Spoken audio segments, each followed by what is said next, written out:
Sarah, of course, but first there are calls for a national database that will include the details of people who have dementia. Now, Greater Manchester Police say this is going to help emergency services to help deal with people who have the condition. It comes at a time when British scientists say they may have developed a new drug which they say could lead to a cure for Alzheimer's disease. Francis Legg has this story for us. Every week, this community centre in Stockport in northern England plays host to a group of people with one thing in common. They are all suffering from dementia. Dementia is a chronic disorder caused by brain disease or injury and is marked by an ongoing decline of the brain and its abilities. It's a common condition that affects about 800,000 people across the UK. Bill is among the thousands who have Alzheimer's disease. He developed it 3 years ago, and life has never been the same again for him and his loved ones. The man I married isn't there anymore. I've still got my Bill, but it's just not the same. It's taking him away. You're grieving for somebody that's still there, really. It's hard, very hard. It tears your life apart. Last month, scientists at the University of Leicester published a study. It said a new compound they've developed could prevent the death of brain cells in patients with conditions like Alzheimer's and Parkinson's, another age-related neurodegenerative disease. Alzheimer's sets in when misshapen proteins build up in the brain. This then leads the brain to shut down and prevents its ability to develop any proteins. Brain cells, which need protein for protection, start dying off, leading to symptoms such as confusion and memory loss. The new pill works by blocking a faulty signal in brains affected by neurodegenerative diseases, such as Alzheimer's. Researchers gave diseased mice the new compound, and they discovered that this led to protein being produced again. With the protection back in place, cells started to survive and the disease was contained.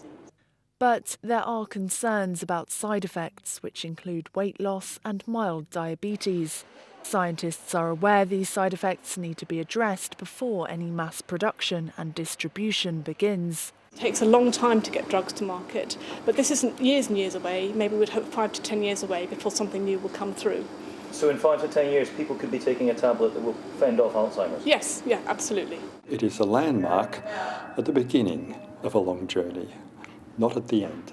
The scientific community greeted the breakthrough with cautious optimism, saying the compound could be a possible basis for new treatments rather than a cure to Alzheimer's in the near future.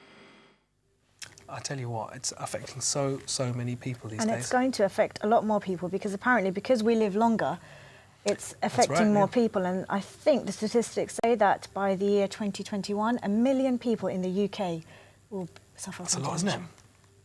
Well, here to discuss Alzheimer's in a bit more detail, we're joined now by Hilary Evans from Alzheimer's Research UK. Welcome to the show, Hilary. Thank you for coming. Thank you very much for joining us. Now, it must be pretty exciting, someone who works for Alzheimer's Research UK, to see a video like that, a film like that. I mean, you funded the study, that we're making some progress at least.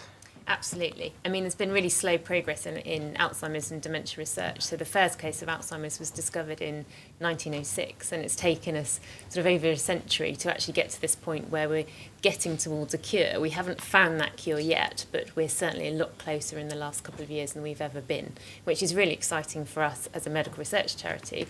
But more importantly, it's for the people who in the future it could help. So actually preventing dementia and Alzheimer's, but also better sort of preventing and supporting and treating the people who already have the disease.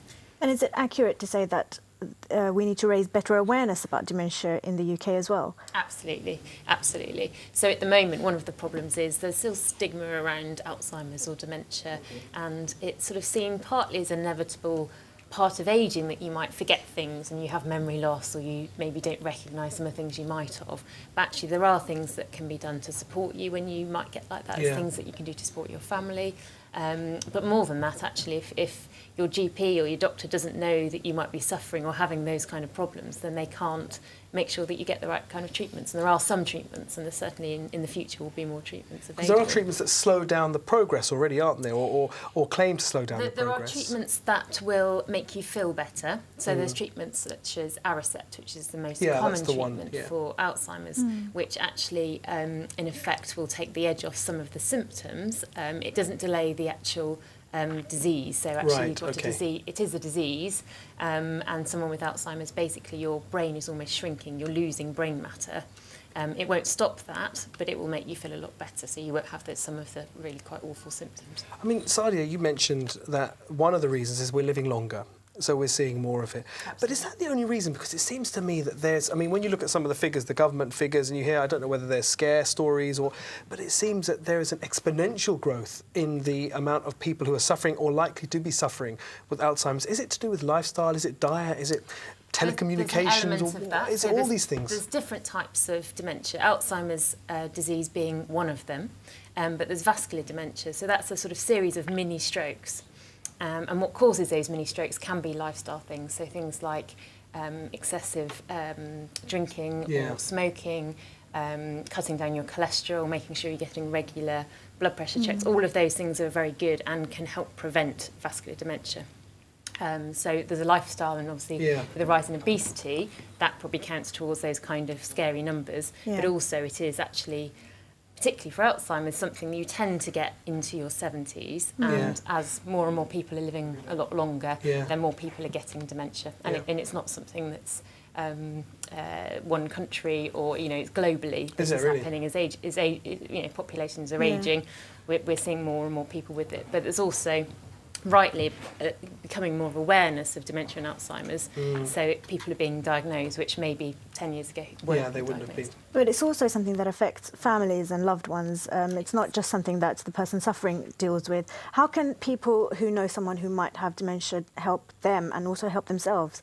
Well, firstly, it's to go to your GP, go to your doctor, and to talk to them about either your loved one or maybe take them there and try and get some kind of diagnosis. But there are support groups out there who can help people in their kind of day-to-day living. There are some drugs that people can take, but more importantly, I think it's actually supporting the family and the carers around them in order to understand the disease and some of the maybe behaviour changes that are going on, and realise it's part of the disease. It can be quite sad to watch someone absolutely, and you're losing someone in front of you, so it's not like when you've sort of hurt your leg or you've got had a heart attack. Actually, their memory's going, they might not recognise who you are anymore, and you're slowly losing that person that you love, and you don't maybe understand why, so they can help support that. And that would be frightening, as you said, and to have that information around you really would help both the person you're caring for and, of course, the carers. Final question for you. I mean, we talk about may find a cure. Are we hopeful? Are we hopeful that we will find a cure? A proper cure? Yes, yeah. So there are new therapies, as your clip was just showing, that are looking at genetics and gene therapy and new ways of treating some of these diseases. There's more money going to research than ever before, and obviously as a research charity, we're putting some of that money in, and we get a lot of support from the public, which is very welcome, but we need more. We need more research to really understand actually how some of these treatments can help people. But we think within the next sort of 20 years, actually, we may have got to that point where we find a cure. And if we think where cancer was 20 or 30 years ago, and the amount of awareness, but also money that's gone into the research, and there's a lot of cancers now that actually can be cured and people can get the right treatment and are aware of the symptoms. Do stay with us. At the end, we'd like to hear a little bit about how people can get involved if they wanted to support your organisation or if they want to find out more about Alzheimer's. Thank you. Right, it is now time for our first break of the evening. Yes, but don't go anywhere because we have all this still to come.